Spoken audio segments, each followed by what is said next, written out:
इस वक्त हमारे साथ बातचीत के लिए केंद्रीय राज्य मंत्री कौशल किशोर मौजूद हैं। सर, जिस तरह से बिहार में जहरीली शराब से मौतें हुई हैं, नीतीश कुमार आज सदन के अंदर मुद्दा उठाते हैं और गुस्से में कहते हैं कि सिर्फ बिहार में शराबबंदी है, मौतें हो रही हैं, उसकी चर्चा पूरे देश भर में हो रही है, लेकिन उत्तर प्रदेश में भी जहरीली शराब से मौत होती है, कोई चर्चा नहीं होती है। आप दूसरी तरफ लगातार शराब के विरोध में बोलते रहे हैं। देखिए, ये नीतीश जी की चिड़चिड़ाहट है, क्योंकि उन्होंने अपने यहाँ शराबबंदी घोषित की है और पाबंदी लगा रखी है, और उन्हीं के यहाँ नशीली शराब, जहरीली शराब पी करके लोग मर रहे हैं। तो निश्चित तरीके से सवाल उठना जायज़ है। ये तो ठीक उसी तरीके से कोई कह रहा हो कि मैं किसी प्रकार का नशा नहीं करता और बाद में नशा करते हुए पकड़ा जाए। तो वही बिहार का हुआ है कि उन्होंने शराब की पाबंदी लगा रखी और जहरीली शराब पी करके लोग मर गए। तो जहरीली शराब पहुंची कैसे, या वहाँ बिक कैसे रही है जब उन्होंने पाबंदी लगा ली? इसका मतलब उनकी कानून व्यवस्था ठीक नहीं है, उनका प्रशासन ठीक तरीके से काम नहीं कर रहा है, या तो जहरीली शराब बेचने में शामिल है।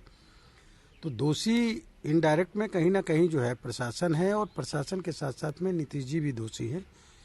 इसलिए जो उन्होंने झुंझलाहट में इस तरीके का बयान दिया है, उस पर उनको माफ़ी मांगनी चाहिए। और जो लोग भी मरे हैं वो उनके प्रशासन की कमजोरी के चलते जहरीली शराब वहाँ पहुंची जिससे पी करके लोग मरे, तो उनको मुआवजा भी देने का काम उनको करना चाहिए। लेकिन वो कह रहे हैं कि जो पिएगा वो मरेगा, इसमें मुआवजा देने की बात कहाँ से आ जाती है?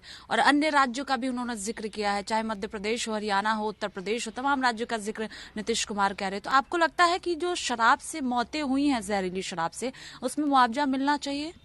देखिए, जहाँ जहाँ भी लोग मरे हैं उनको मुआवजा मिला है, क्योंकि वहाँ पर शराब की पाबंदी नहीं लगी है।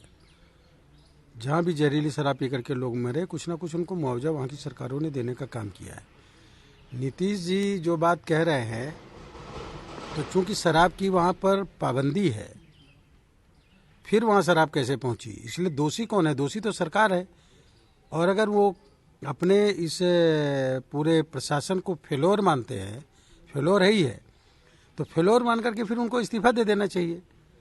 ये कैसे कहते हैं कि हम मुआवजा नहीं देंगे और फिर तुम्हारी वजह से जहरीली शराब आई और जहरीली शराब की वजह से मर गए।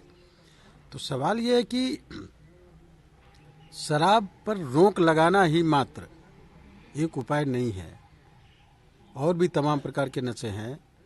लोगों को जागरूक करना चाहिए था, जनता के बीच में जन आंदोलन करना चाहिए था। वो केवल लोगों को पकड़ करके जेल भेज रहे हैं, लेकिन जन जागरण अभियान किसी भी प्रकार का नहीं कर रहे हैं।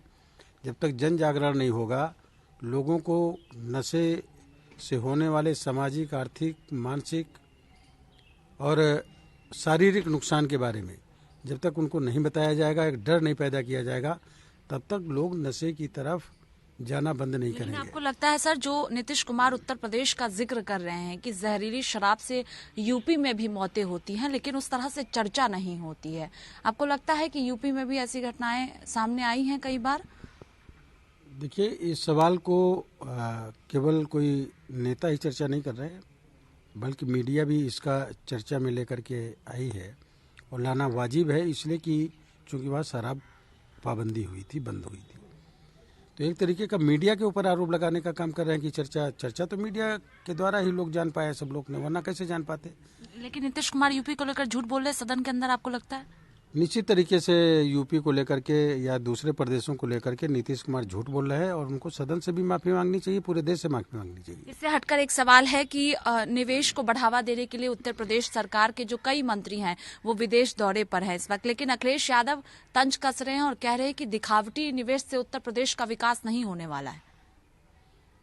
देखिए, उत्तर प्रदेश में विकास हो रहा है, निवेश भी हो रहा है, और जो मंत्री लोग बाहर गए हैं वो कुछ ना कुछ निवेश ले करके आने का जरूर काम करेंगे, क्योंकि आदरणीय मुख्यमंत्री योगी आदित्यनाथ जी का प्रत्येक जिले में हर एक जिला एक उत्पाद के तहत तो काम कर ही रहे हैं, और ज़्यादा निवेश करके वह उत्तर प्रदेश को एक उत्तम प्रदेश, बेहतर प्रदेश बनाने का काम, विकसित प्रदेश बनाने का काम कर रहे हैं।